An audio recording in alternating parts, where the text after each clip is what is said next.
Magandang hapon po sa inyong lahat. Isang maligayang Pasko ng pagkabuhay sa lahat ng nanonood at nakikilahok sa Pananambahang Tagalog ng Green Hills Christian Fellowship. Ako po si Pastor BJ Sebastian, ang inyong lingkod ngayong hapon. Sa hapong ito ay binabati namin ang lahat ng nanonood sa YouTube at sa Facebook at ang lahat ng nakikinig sa DCAS 702. Welcome po kayong lahat sa aming pananambahan ngayong hapong ito. Kamangha-mangha nga naman, mga kapatid, ang pag-ibig ng ating Ama sa atin na ibinigay niya ang kanyang bugtong na anak upang mamatay sa krus para sa atin na makasalanan, sa atin na hindi laging tapat sa Kanya, sa atin mga kapatid, kamangha-manghang pag-ibig. At lalong kamangha-mangha mga kapatid, ang kanyang pangako ng muling pagkabuhay. Babasahin po natin ang salita ng Diyos sa oras na ito. At babasahin po natin ang 2 talata sa kabanata na ating pag-aaralan ngayong hapong ito. John chapter 11 verses 25 to 26. Sinabi sa kanya ni Jesus, "Ako ang muling pagkabuhay at ang buhay. Ang sumasampalataya sa akin, bagamat siya'y mamatay, ay mabubuhay. At ang bawat nabubuhay at sumasampalataya sa akin ay hindi mamamatay magpakailanman." Pinaniniwalaan mo ba ito, mga kapatid? Pagpalain nawa ng Panginoon ang kanyang mga salita sa ating mga puso't isipan sa hapong ito. Tayo po ngayon ay dadako mismo sa pag-aaral ng salita ng Diyos. Katulad ng sinabi ko sa inyo kanina, pag-aaralan po natin ang halos buong chapter 11 ng John. So verses 1 to 44. Ang title po ng ating mensahe ngayong hapong ito ay ang pagka-Diyos ni Kristo sa pagkabuhay na maguli. Ang pagka-Diyos ni Kristo sa pagkabuhay na maguli.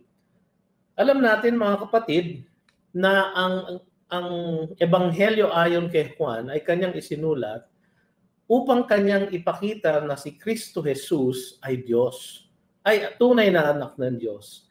At ang pananalig sa kanya ay makakakamit. Ang mananalig sa kanya ay makakakamit ng buhay na walang hanggan. Kaya ang salaysay na ating pag-aaralan ngayong hapon na ito ay ang ikapitong tanda na tinala ni Juan na nagpapatunay ng pagka-Diyos ng ating Panginoong Hesukristo. Ito ay nasa layunin ng kanyang pagkakasulat. Sabi niya sa verse 31 ng John chapter 20, "Ngunit ang mga ito ay isinulat upang kayo'y sumampalataya na si Jesus ang Kristo, ang anak ng Diyos." So ang mga naunang mga tanda ay ang mga sumusunod kasi ikapito na po itong ating pag-aaralan ngayon.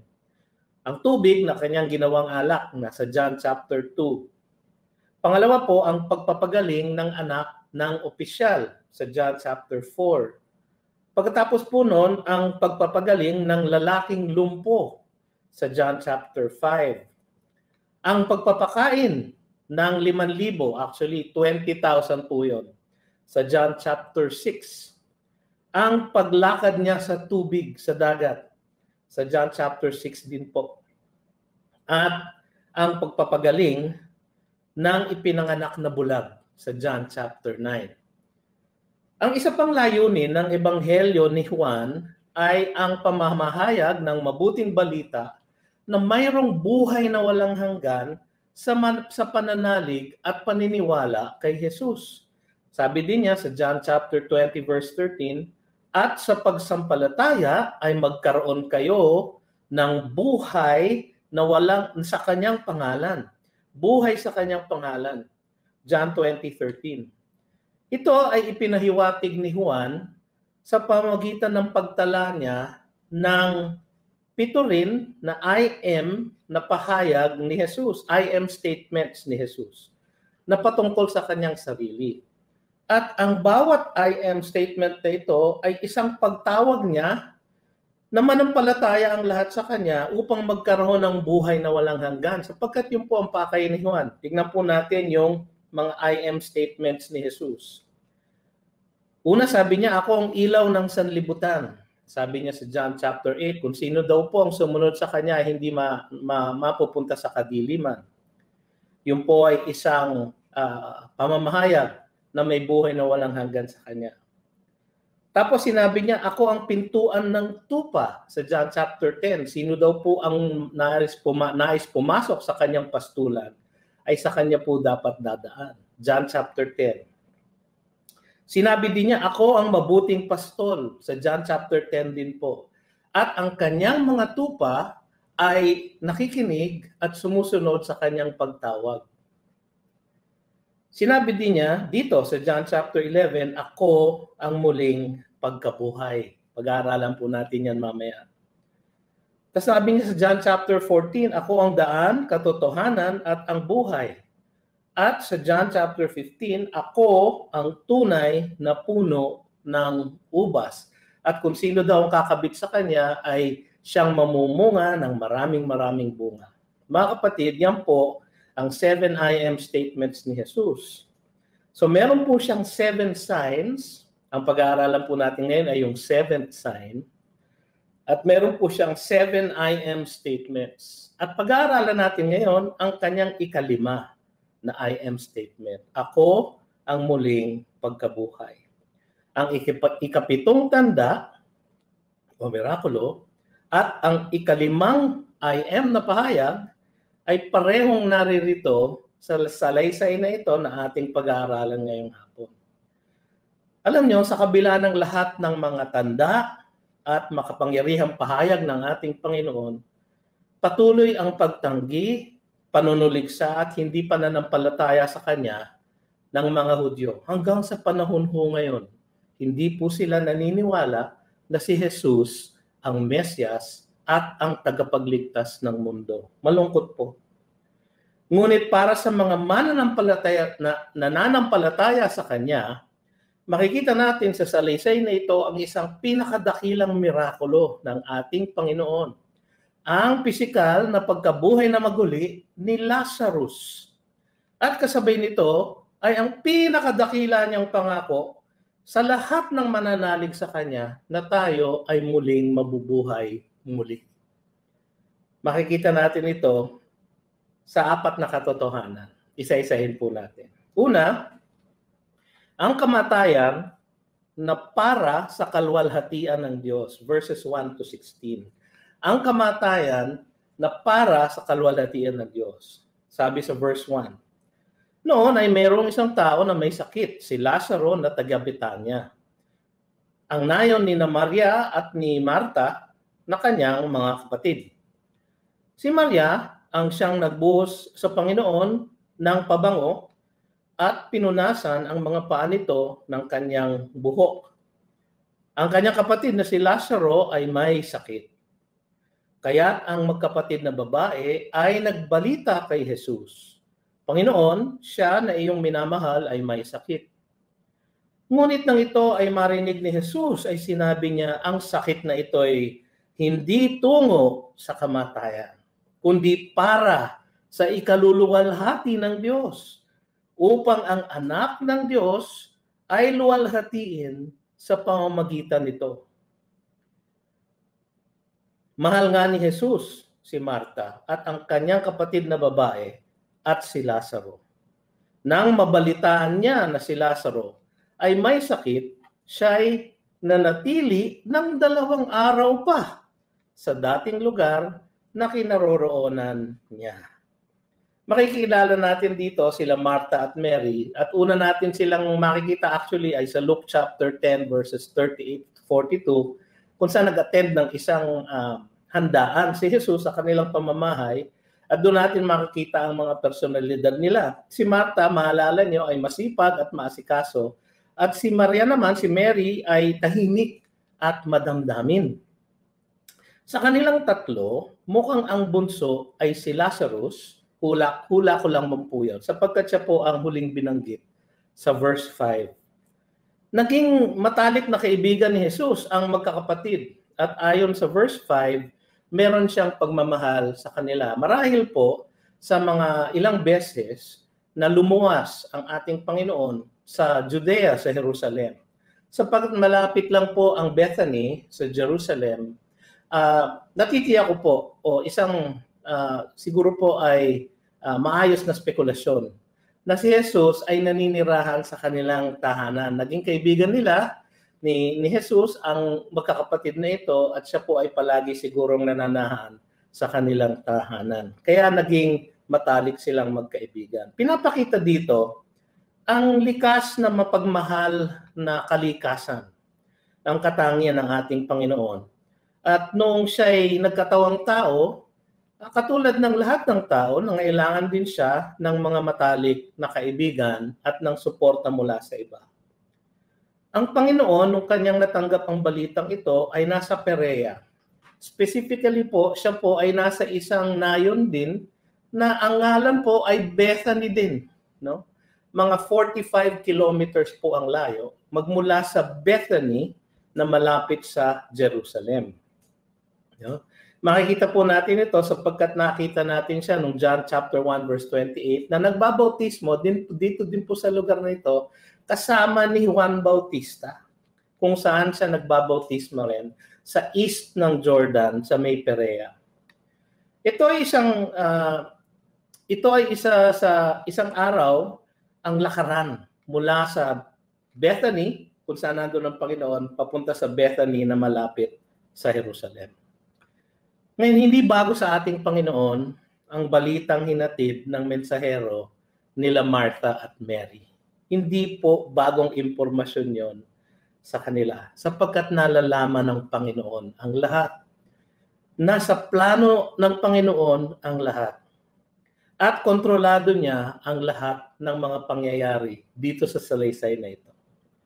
Tatakta sa iba, ang pananatili niya ng 2 pang araw sa lugar na iyon. Pagkatapos niyang mabalitaan na may sakit ang kanyang minamahal na kaibigan na si Lazarus, at siguro po malubha dahil hindi naman po magpapadala ng mensahero si Martha at si Mary kung hindi po malubha. At ang katunayan nga po niyan, nung pong dumating ang mensahero kay Jesus, patay na po si Lazarus.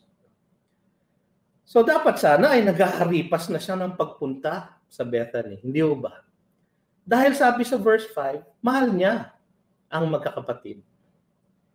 Ngunit ang dahilan kung bakit siya ay tumila muna ng 2 araw ay nasa verse 4. Ang sabi ng verse 4, ang sakit na ito ay hindi tungo sa kamatayan, kundi para sa ikaluluwalhati ng Diyos, upang ang anak ng Diyos ay luwalhatiin sa pamamagitan nito.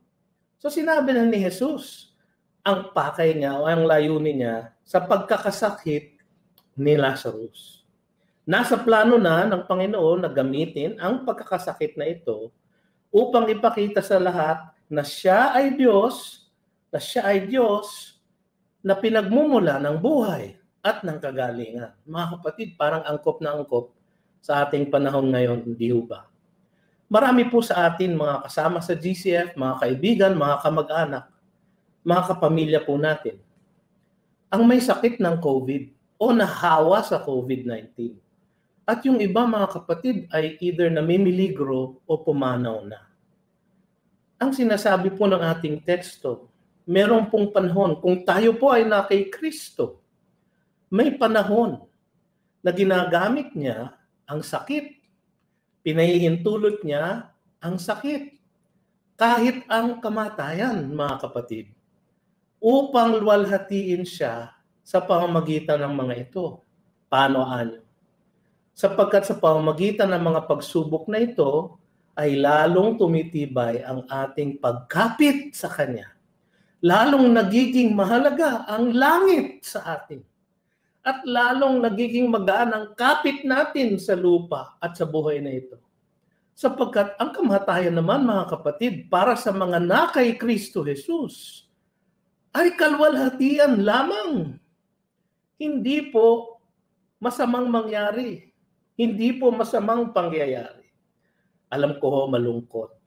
Nadanas ko po ang kalungkutang iyan, itong panahon ng pandemyang ito. nang pumanaw ang aking ama at pumanaw din ang aking mother-in-law. Mga kapatid, masakit po ang mahiwalay sa isang mahal sa buhay. Ngunit kung ang mahal sa buhay natin ay na kay Kristo Jesus, ang kanilang pagpanaw, mga kapatid, sa mata ng Diyos at kahit sa mata natin, ay isang kagalakan at kalwalhatian para sa Panginoon at isang kagalakan para sa kanila at isa namang pagpayapa din ng ating mga puso dahil alam natin na sila ay nasa piling niya. Hindi ho ba? Wala pong talo ang Kristiyano, mga kapatid, sa panahon ngayon. Sapagkat ang ating Diyos, kaya niyang luwalhatiin ang kanyang pangalan sa ating paggaling o kahit sa ating pagpanaw. Sapagkat siya ang Diyos na maluwalhati sa lahat. Nagpatuloy ang ating kwento sa verse 7. Ang sabi po sa verse 7, pagkatapos nito, ay sinabi niya sa mga alagad, pumunta tayong muli sa Judea. Sinabi sa kanya ng mga alagad, Rabbi, ngayon pinagsisikapan kang batuhin ng mga Hudyo at muli kang pupunta roon? Sumagot sa Jesus, hindi ba ang maghapon ay may 12 oras? Ang lumalakad samantalang araw ay hindi natitisod sapagkat nakikita niya ang ilaw ng sanlibutan ito. Ngunit ang taong lumalakad samantalang gabi ay natitisod sapagkat wala sa kanya ang ilaw. Pagkatapos nito ay sinabi niya sa kanila, si Lazaro na ating kaibigan ay natutulog. Ngunit ako ay pupunta roon upang gisingin siya. Sinabi ng mga alagad sa kanya, Panginoon, kung siya'y natutulog, siya'y gagaling. Subalit ang sinabi ni Jesus ay tungkol sa pagkamatay ni Lazaro. Subalit inakala nila na ang tinutukoy niya ay ang karaniwang pagtulog. Kaya pagkatapos ay maliwanag na sinabi sa kanila ni Jesus, namatay si Lazaro at ikinagagalak ko alang-alang sa inyo na ako'y wala roon upang kayo'y sumampalataya. Gayunmay, tayo na sa kanya. Si Tomas na tinatawag na kambal ay nagsabi sa mga kapwa niya alagad, pumunta rin tayo upang tayo'y mamatay na kasama niya. No, kalunos-lunos na salita. Pagkatapos po ng 2 araw, so 3 araw na po mula nung umalis yung mensahero nila Marta sa Bethany. Nagyaya si Jesus na bumalik sila sa Judea. Nagbabala ang mga alagad niya sapagkat pinagtangkaan na silang batuhin doon na sa John chapter 10, verse 30, verse 33, verse 39, ang pagtatangkang pagbabato ng mga Hudyo sa kanila. Ang sagot niya sa verse 9 to 10 ay medyo matalinghaga. Pero ang ibig lamang niyang siguro sabihin doon ay mayroong takdang panahon sa loob ng kalooban ng Diyos na kung tayo ay nasa kalooban ng Diyos, mayroong takdang panahon para gawin natin ang kailangang gawin at kailangan na nilang bumalik sa Judea upang matupad ang kalooban ng Diyos. Balisa pa rin ang mga alagad sapagkat ang kanilang akala ay may sakit at natutulog lang si Lazarus nang sabihin ni Jesus ito sa verse 11. Kaya nilinaw niya ito sa verse 14-15. At muling pinahayag niya sa lahat ang ayon sa plano ng Diyos na bigyang luwalhati ang anak ng Diyos at sa gayon mas marami pa ang mananampalataya sa Kanya. Sabi niya, namatay si Lazaro at ikinagagalak ng Panginoon na namatay si Lazaro. Bakit po? Meron po siya isang planong gawin na sabi niya, alang-alang sa inyo na ako'y wala roon, nagagalak siya na wala sa doon nung mamatay si Lazaro sapagkat yung gagawin niya ay magre-resulta sa kanilang pananampalataya upang kayo'y sumampalataya, sabi niya. Gayunman tayo ay pumunta na sa Kanya. Mga kapatid, ang gagawin po niya ay magpapatibay ng pananampalataya ng mga alagad niya. Yung po ang ibig niya pong sabihin.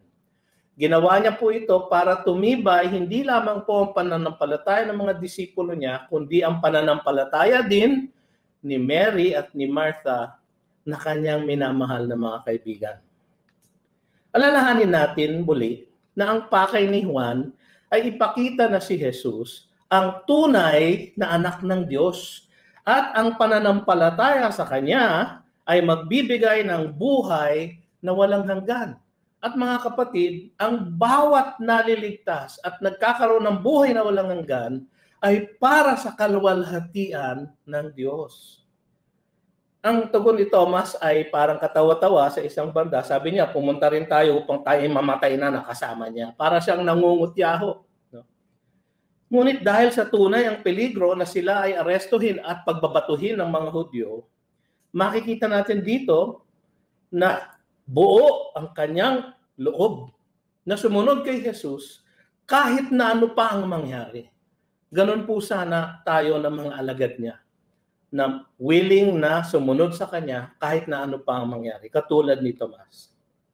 Alam niyo mga kapatid, ang kadakilaan ng ating Panginoon ay makikita natin sa katotohanan na sa kanyang pagluluwalhati ng kanyang sarili sa paggamit ng kanyang kapangyarihan, natutugunan din niya ang lahat ng ating tunay na pangangailangan. Hindi lang pisikal na pangangailangan, kundi lalo na at mas mahalaga ang espiritual na pangangailangan natin. So sa kanyang pagluluwalhati ng kanyang sarili at paggamit ng kanyang kapangyarihan, natutugunan din niya ang ating pangangailangan. Napakaganda pong kombinasyon. Ang kaluwalhatian niya ay nagre-resulta din sa ating kapakanan at sa ating kabutihan. Kayang gamitin ng ating Diyos kahit na ang sakit o kahit ang kamatayan upang itanghal at walhatiin ang kanyang pangalan. At ito ay ginagawa niya sa isang kaparaanan na nagpapala ng kanyang mga minamahal. At ipinapakita ang hawak niya sa lahat ng bagay at sa lahat ng mga pangyayari sa ating buhay. Napakaganap po ng pagiging Panginoon ng ating Panginoong Jesus. Hawak niya po ang lahat.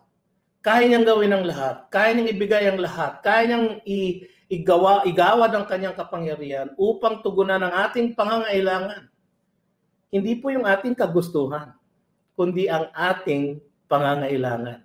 Siya po ang tunay na kaalam niyan. Kahit po tayo hindi natin alam yon. Kaya kung minsan kung humingi tayo sa Kanya, ay hindi ayon sa ating kabutihan, kundi ayon sa ating kagustuhan. Ngunit ang ating Diyos ay tapat sa atin. Ibibigay lamang niya po sa atin ang tunay na pinakamabuti para sa atin. At yan po ang katiyakan na nakikita natin dito sa unang katotohanan. Na kaya niyang gamitin kahit ang kamatayan, kahit ang sakit, para sa kanyang kaluwalhatian at sa kanyang pagluluwalhati ng kanyang sarili, tayo po ay nabibiyayaan niya ng lubos-lubos pa sa ating hinahanap. Pangalawa po, makikita natin ang deklarasyon ng pangako ng Diyos sa verses 17 to 27. Kailangan nating makita ang pangako ng Diyos na ito sa ilaw ng kanyang pagluluwalhati ng kanyang pangalan. Mas tiyak ang pagtupad niya ng pangakong ito dahil sa layunin na ito. Kung ang layunin niya ay maluwalhati ang kanyang sarili, makakatiyak tayo na kanyang tutuparin ang kanyang pangako sa atin. Sabi sa verse 17, kaya't nang dumating si Jesus ay naratnan niyang 4 na araw nang nakalibing si Lazaro. So isang araw ang biyahe ng mensahero papunta sa Bethany, sa Perea. 2 araw ang pinaghintay nila doon. Tapos isang araw ang pagbiyahe pabalik. So 4 na araw. Sa mga katuwid po, nung umalis po yung mensahero magmula sa Bethany sa Judea, ay patay na po si Lazaro. Sabi sa verse 18, ang Betania ay malapit sa Jerusalem na may layong 3 kilometro. Parang layo lamang po nitong aming bahay sa SM Mega Mall. Ganon lamang po ang layo ng Bethany sa Jerusalem.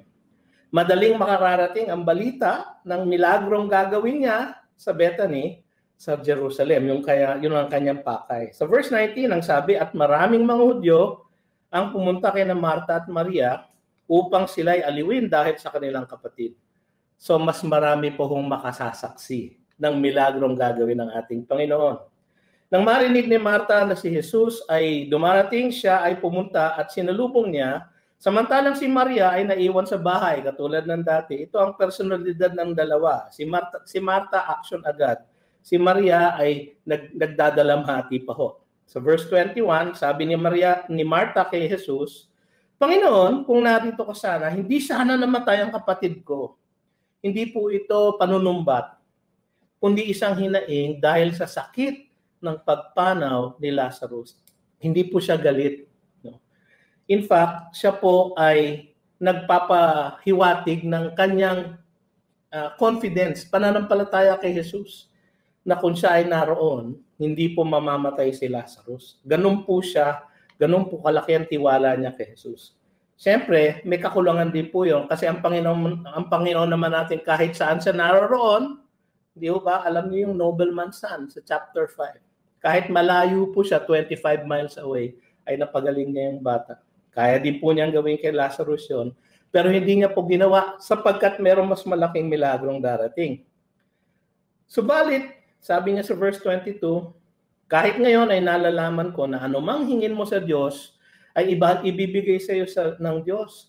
Ito po ay isang tanda ng kanyang tunay na pagkakilala sa tunay na pagka-Diyos ni Jesus. Kilala niya talaga na Diyos si Jesus. Sinabi sa kanya ni Jesus, muling mabubuhay ang iyong kapatid. Alam niyo mga kapatid, nung sinabi ng Panginoon sa kanya, ang tanggap po ni Martha iba. Ang sabi niya tuloy sa verse 24, alam kong siya'y muling mabubuhay sa muling pagkabuhay sa huling araw. So tama po ang eschatology ni Martha. Yung pag-aaral ng mga huling araw, no? Tama po ang kanyang paniniwala. Naalala niya marahil ang sinabi ni Job. Yung binasa po natin kanina sa Job 19:25-26 na merong muling pagkabuhay sa huling araw. Pero sinabi sa kanya ni Jesus, verse 25. Ito po ang ating key verse. Ako ang muling pagkabuhay at ang buhay. Sabi niya, ako ang muling pagkabuhay at ang buhay. Siya po ang muling pagkabuhay. Hindi po siya nagbubuhay na maguli. Hindi po siya naghahatid ng muling pagkabuhay. Siya po mismo ang muling pagkabuhay. Sapagkat siya ang buhay.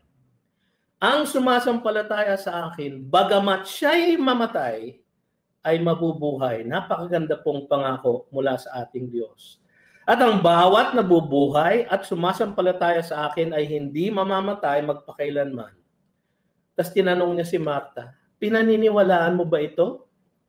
So ang sagot sa kanya sa verse 27, Opo, Panginoon. Sumasampalataya ako na ikaw ang Kristo, ang anak ng Diyos, ang siyang darating sa sanlibutan. Tama din po. Hindi lang po ang eschatology ni Martha, kundi ang kanyang Christology, ang kanyang paniniwala tungkol sa Mesias. Tama po, sapagkat kilala niya kung sino talaga si Jesus.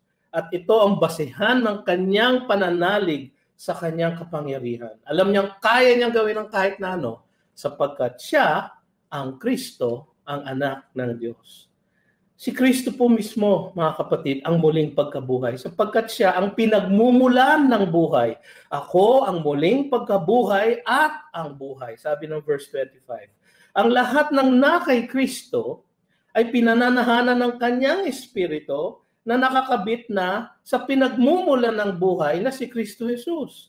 Ang sabi niya sa John 15:4, kayo'y manatili sa akin at ako'y sa inyo. Gaya ng sanga na hindi magbubunga buhat sa kanyang sarili, malibang nakakabit sa puno. Gayon din naman kayo, malibang kayo'y manatili sa akin.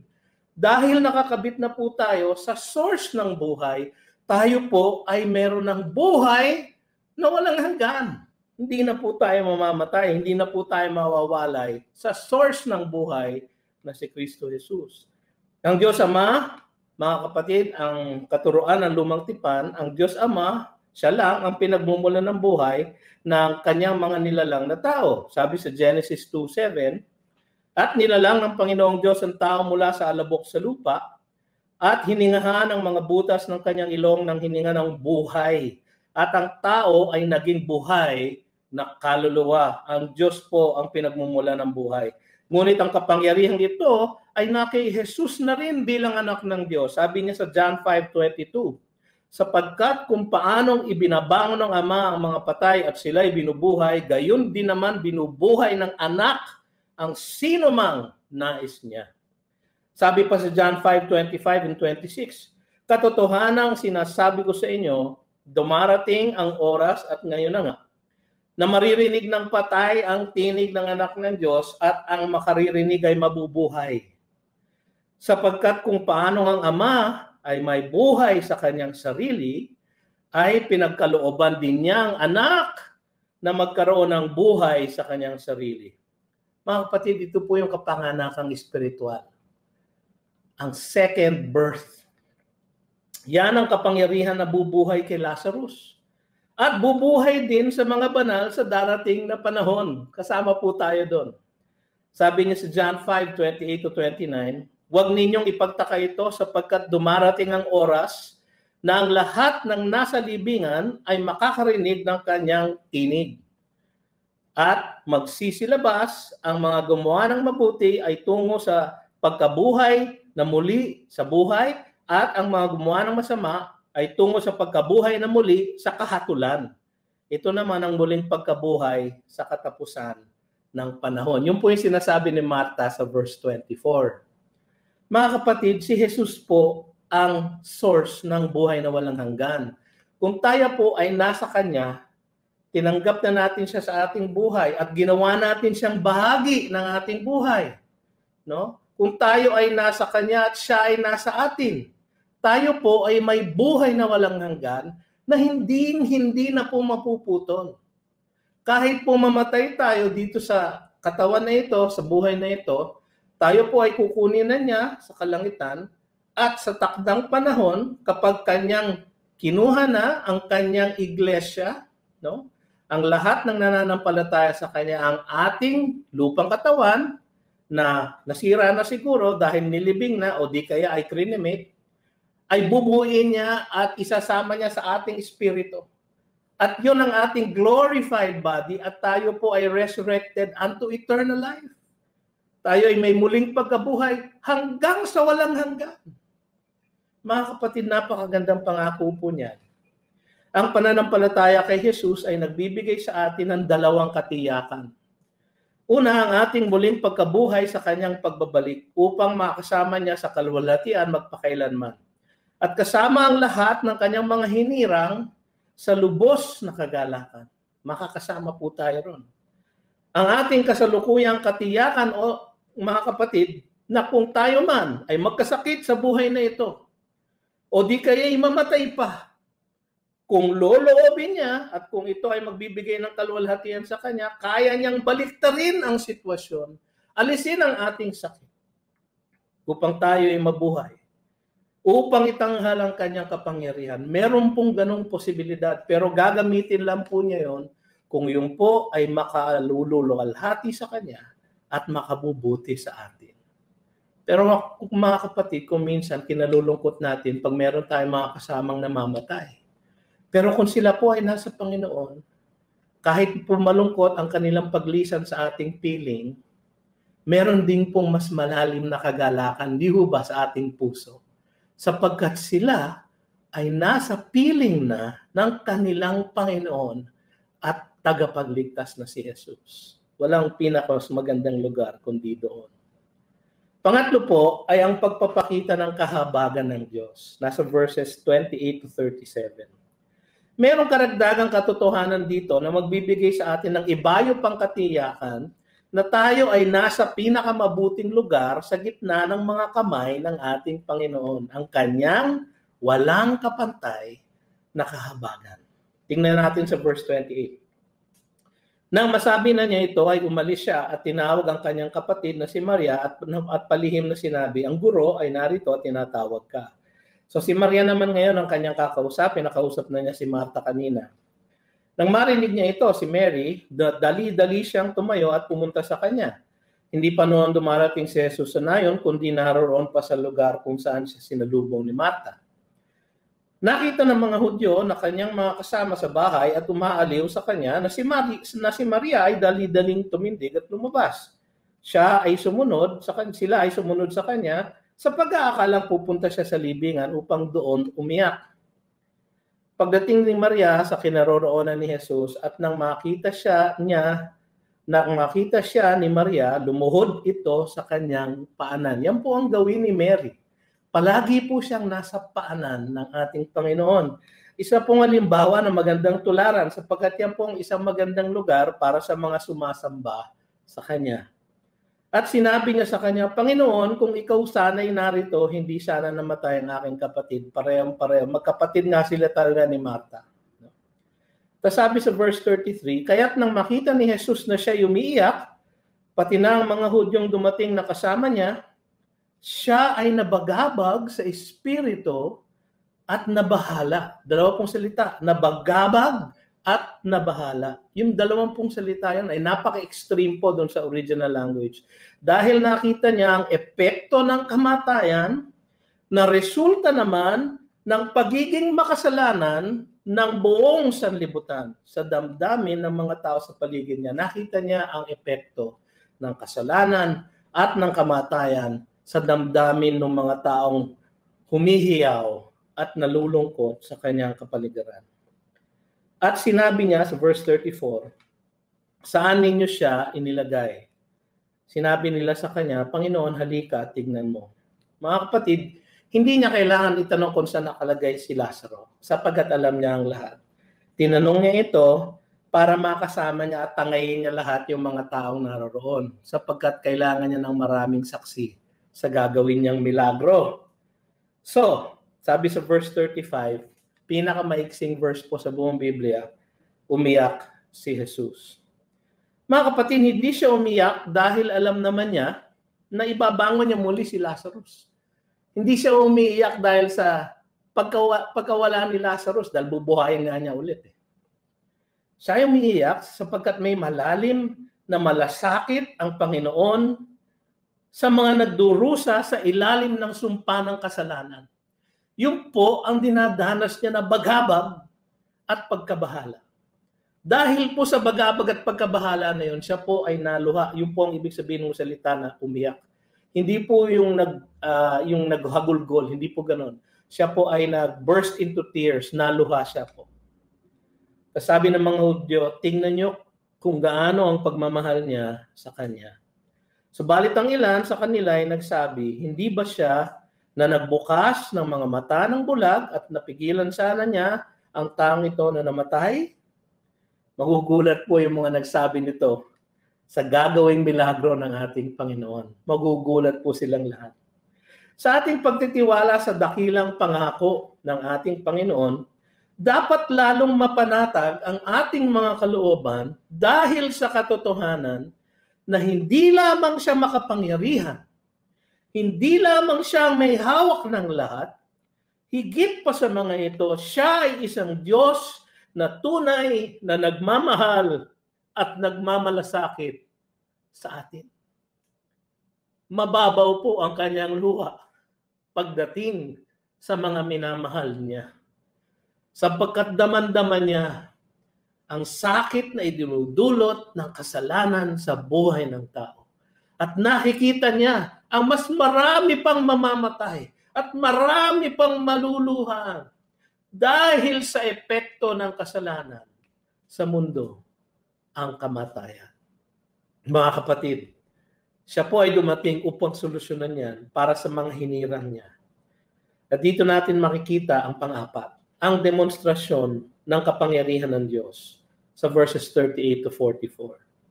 Sabi sa verse 38, si Jesus na lubhang nabagabag na muli ay pumunta sa libingan. Iyon ay isang yungib at mayroong isang batong nakatakip doon. Sinabi ni Jesus, alisin ninyo ang bato. Si Martha na naman, na kapatid ng namatay, ay nagsabi sa kanya, Panginoon, nangangamoy na siya ngayon sapagkat 4 na araw na siyang patay. Ang ibig po sabihin nun, wala pong kaduda-duda na si Lazarus po ay tunay na patay. Sapagkat hindi lamang po si Lazarus ang binuhay ng ating Panginoon, binuhay po niya ang anak ni Jairus na babae. Hindi po ba? Pero yun po ay binuhay niya nung kamamatay lamang po. At habang nagluluksa ang kanyang pamilya, ay ibinuhay niya sa kanilang harapan. Yung isa naman po ay yung anak ng isang widow sa bayan ng Nain.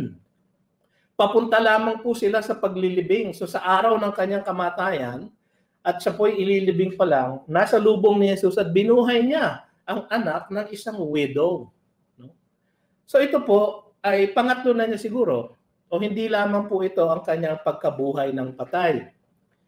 So, pero yung dalawa po, maraming nagsasabi, baka naman po yung anak ni Jairus ay saglit lang, parang siguro nag-swoon lang. Ganon din po yung widow, yung anak ng widow at Nain. Pero si Lazarus po, wala pong kaduda-duda. Sapagkat nabubulok na po ang kanyang lupang katawan. At dahil sa kabulukan po ay nangangamoy na siya. Sa loob ng 4 na araw na siya ay nailibing na. Pero anong sabi ng ating Panginoon sa verse 40? Hindi pa sinabi ko sa iyo, sabi niya kay Marta, na kung ikaw ay sasampalataya at makikita mo ang kaluwalhatian ng Diyos. So ito ay sinabi niya upang mapanatag si Marta, upang turuan din si Marta ng isang leksyon tungkol sa pananampalataya, upang patibayin niya ang pananampalataya ni Marta sa kanya. Kasi tama na ang pananampalataya ni Marta sa kanya. Tama na ang pagkakilala ni Marta sa kanya. Siya ay ligtas na. Gayon din si Lazarus at si Mary. Ngunit ito ay ginawa niya upang lalo pang pagtibayin ang kanilang pananampalataya. At ito ay sinabi niya upang mapanatag si Marta at ang lahat sa atin na tagasunod niya. Ito po ay para sa atin din. Kaya ito ay tinala ni John. Ito pong episode na ito, napakalaking episode po sa buhay ng ating Panginoon, ay wala po sa Matthew, Mark, and Luke. Kay John lang po nakatala ang kwentong ito. Sapagkat siguro ito ay isang special na episode sa buhay ng ating Panginoon. Kaya si John lang po ang nagtala. So sabi niya sa verse 41, so pinaalis niya ang bato. Kaya't inalis nila ang bato. Mga kapatid, hindi kailangan ng Panginoon ng katulong sa pag-alis ng bato. Kung nais niya pong alisin ng bato, gaganon niya lang po, alis na po yun. Pero hinayaan niyang lumahok ang mga tao sa kanyang gagawing kababalaghan. Tumingin si Jesus sa itaas at sinabi, Ama, nagpapasalamat ako sa iyo na ako'y iyong pinakinggan. Past tense. Tapos na po. In other words, hiningi na po ni Jesus na ibubuhay niya na maguli si Lazarus. Ipapakita niya ang kanyang kaluwalhatian. Nagpapasalamat na lang siya. At siya ay dumadalangin, hindi para sa sarili niya. Sabi sa verse 42, at alam kong ako'y lagi mong pinapakinggan. Ngunit ito'y sinabi ko alang-alang sa maraming taong nasa palibot upang sila'y sumampalataya. Sapagkat yun ang pakay niya.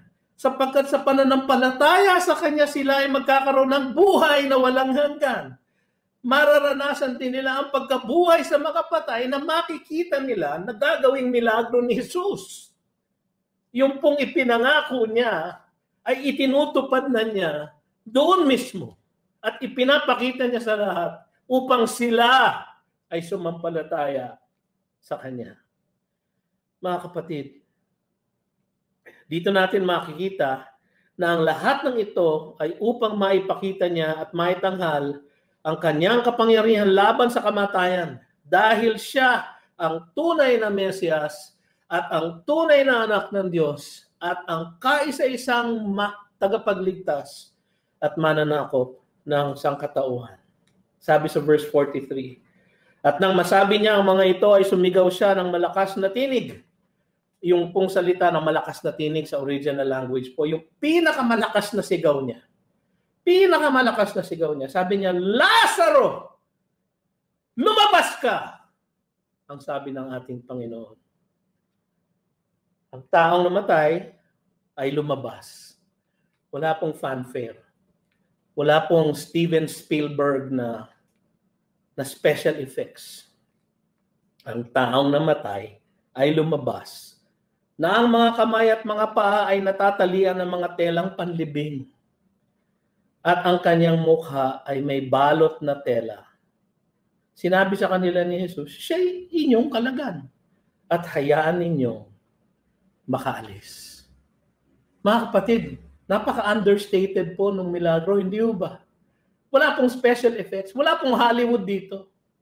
nagsalita ang ating Panginoon sa isang malakas na tinig at sa kanyang pagbitaw ng kanyang salita, unti-unti pong namumuli ang kalamnan ni Lazaro sa loob ng libingan. Ang kanyang matigas ng puso na wala ng tibok at daloy ng dugo ay muling nagkaroon ng daloy ng dugo at ng tibok. Paano nagawa yun ng Panginoon? Hindi mo ba sa kanyang pagsasalita ay nagawa niya ang langit at lupa? Ay yung pangbuhayin ng isang tao? Napakaliit na bagay po nun sa ating Panginoon. Mga kapatid, yung pong pagbangon ni Lazaro ay hindi theologically resurrection. Restoration lang po yun. Siya po ay ibinalik sa buhay pisikal upang ma-illustrate ng ating Panginoon ang isang espiritual na katotohanan na ipinangako niya sa lahat ng mananampalataya sa Kanya. Ang pangako niya ito, kahit na kayo'y mamatay, kayo'y bubuhayin ko muli. Yung pangako ngayon, dinemonstrate niya, dinemo niya kay Lazarus para sa lahat na naroon upang sila'y magsumampalataya sa Kanya. Para paniwalaan nila ang Kanyang pangakong pagkabuhay na maguli. Mga kapatid, yun po ay totoo pa rin para sa atin ngayon. Yung pong pangakong yon ay tunay at totoo pa rin para sa lahat sa atin ngayon. Tayo po, marahil po mga kapatid, ay nagugulumihana, natatakot, nanlulumo, nanghihina. Araw-araw na lamang po, oras-oras, may natatanggap kaming text sa Viber, sa WhatsApp, sa Messenger, ng isang kapatid, kaibigan, kasama sa trabaho, kaklase, na nagkasakit, na-intubate, at namatay. Ilan na ho, hindi ko na ho mabilang. So parang nakapanlulo mo po. No? Para sa mga walang pananampalataya kay Jesus, lalo na po. Ngunit para sa atin, na may katiyakan ng muling pagkabuhay na dinemonstrate na ni Jesus sa salaysay na ito. Mga kapatid, bakit pa tayo magdududa na kung tayo man ay bawian ng buhay sa buhay na ito, tayo ay muling bubuhayin niya para mabuhay ng walang hanggan. Si Lazarus po, binalik lang po sa pisikal na pamumuhay bilang isang demo. At mamamatay din po si Lazarus. Ngunit sa huling araw, siya po ay ibabangon muli ng Panginoon. At doon po, resurrection na po talaga. Resurrection unto eternal life. Na meron na pong glorified body. Ang ating Panginoon po, nung siya ay ni-resurrect, nung first Resurrection Sunday, siya po ang unang ni-resurrect na may glorified body. Si Lazarus, hindi pa ho. Darating po yon sa tamang panahon. At para sa atin din po, yan ang ating pananampalataya. Ang kanyang kaluwalhatian, pangako, at pagmamalasakit ay nagsama-sama na sa kanyang pagbitaw ng kanyang walang katulad na kapangyarihan laban sa epekto ng kasalanan sa buong sanlibutan at sanlilikha. At walang ibang kapangyarihan ang makadadaig dito. Gayon na lamang ang kapanatagan nating sumasampalataya sa Kanya. Mga kapatid, siya po ay maluluwalhati. Siya po ay nangako. At tutuparin niya yon sapagkat siya po ay mahabagin. At dahil sa Kanyang ipinapakita ang Kanyang kapangyarihan para sa Kanyang kaluwalhatian, tutuparin niya po ang pangako niya sa atin na tayo ay muli niyang bubuhayin. Ano po ang katiyakan natin? May demo na po siya kay Lazarus. At ang higit na mas kagilagilalas na demo ay ang kanyang pagkabuhay na maguli. Nung unang Resurrection Sunday po, mga kapatid, dahil siya ay nabuhay maguli, tayo rin, mga kapatid, ay mabubuhay na maguli patungo sa buhay na magpakailanman. Ang ating katiyakan sa ating panahon ngayon ay ang katotohanan na ang ating pananampalataya kay Kristo na may walang hanggang pakinabang dahil niluluwalhati niya ang kanyang sarili sa pagtupad ng kanyang mga dakilang pangako sa atin. na may mapagmahal na kahabagan at kagilagilalas na kapangyarihan sa buhay na ito at sa buhay na darating. Tayo po ay manalangin. Panginoon, marami pong salamat sa iyong napakagandang salaysay na iniwan sa lahat sa amin sa hapong ito. Salamat at ito ay may katotohanan. Salamat at ito ay aming maaasahan. Sa hapong ito, sa aming pag-aalaala ng iyong dakilang sakripisyo sa krus, kayo nga po ang manguna sa amin, Panginoon. Ang iyong mensahe sa amin ngayong hapon ay iyong ibaon sa aming puso't isipan upang sa gitna ng takot at ng lagim ng aming kapaligiran, kami ay magkaroon ng isang panatag na pananampalataya na kahit na anong mangyari sa amin, Panginoon, kami ay nasa iyo at ikaw ay nasa amin. Datapwat kami ay hindi mapuputulan ng buhay na walang hanggan. Siya nawa, O Diyos. Amen at amen. Mga kapatid, tayo po ay dadako na sa ating pananalangin pangkapulungan. Isang panalangin ng pangungumpisal bago po tayo magdiwang ng banal na hapunan. Sa ating paglapit sa hapag ng Panginoon, hindi po tayo maaaring lumapit kapag tayo ay merong parang tinatagong kasalanan sa Kanya. Kaya sa oras na ito ay tayo mananalangin ng tahimik at atin pong ipangumpisal sa Kanya ang lahat ng ating mga pagkukulang sa Kanya, ang ating hindi pagiging tapat sa Kanya. Nakakahiya nga po, hindi mo ba? Pagkatapos na marinig natin ang Kanyang dakilang pangako sa atin ng muling pagkabuhay, parang nakakahiya pong lumapit sa Kanya at ilatag sa Kanyang paanan ang ating mga pagkukulang, hindi mo ba?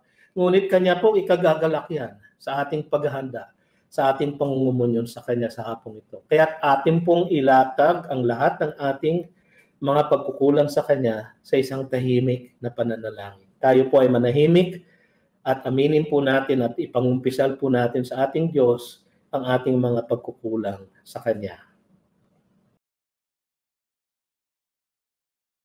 Panginoon, nakikita mo ang bawat puso.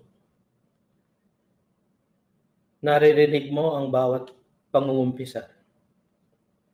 Bago pa namin aminin sa iyo, O Diyos, alam mo na.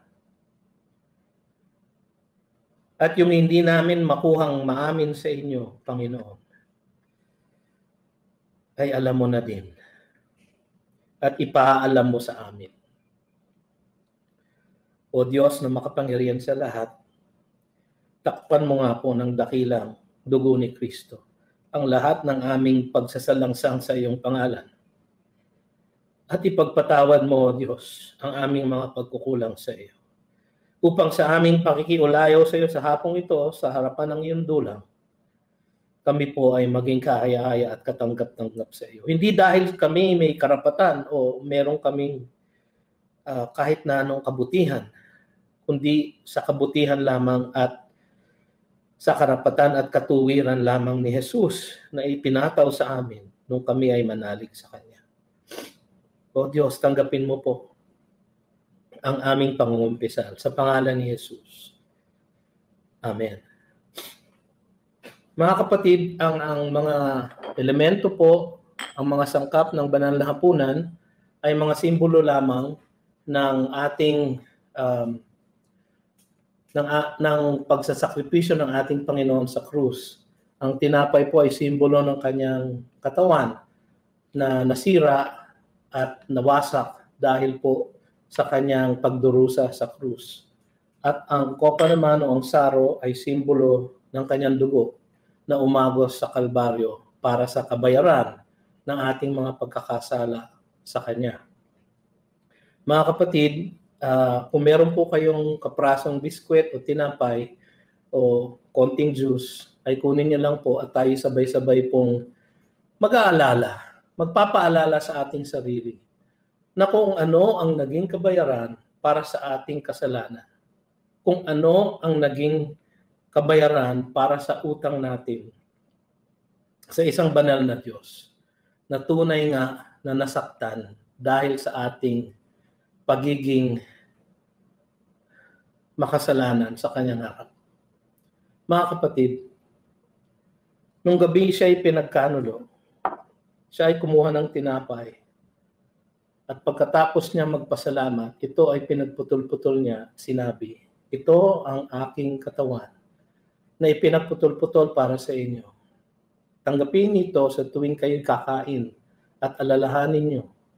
Alalahanin niyo ito para sa aking pagsasakripisyo sa inyo. Alalahanin natin mga kapatid, ang sakripisyo ng ating Panginoon para sa atin. Sa ating pagkain ng tinapay na ito, alalahanin natin ang katawan niya na naging tampulan ng galit ng Diyos na dapat sanay sa atin. Alalahanin natin mga kapatid.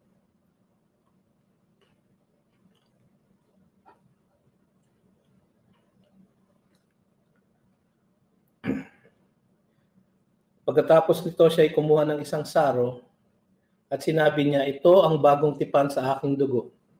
Gawin ninyo ito tuwing kayo iinom sa pag-aalaala sa atin. Alalahanin natin mga kapatid, ang dakilang sakripisyo ng ating Panginoon upang tayo nga ay magkaroon ng katiyakan na tayo ay muling bubuhayin niya at magkakaroon ng buhay na walang hanggan. Tayo po'y mag-alala sa ating Diyos. Tayo po'y iminom. Panginoon, pagpalain mo nga po ang aming pagdiriwang ng iyong banal na hapunan sa hapong ito. At kayo po nawa ang maluwalhati sa lahat ng aming ginawa. Sa aming pagtatalaga muli ng aming sarili, O Diyos, kayo po ang maging kaulayaw namin at kalakasan upang kami ay manatili sa iyo at maging tapat sa iyo sa lahat ng panahon.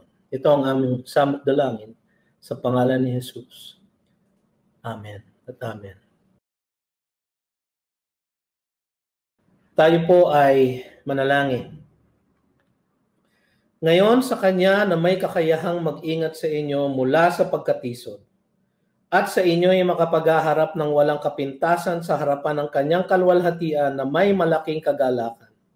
Sa iisang Diyos na ating tagapagligtas sa pamamagitan ni Hesukristo na ating Panginoon, sumakanya nawa ang kaluwalhatian, ang karangalan, ang kapangyarihan, at ang kapamahalaan bago pa ang lahat ng panahon at ngayon at magpakailan-kailan pa man. Amen at amen. Magandang hapon po mga kapatid sa inyong lahat.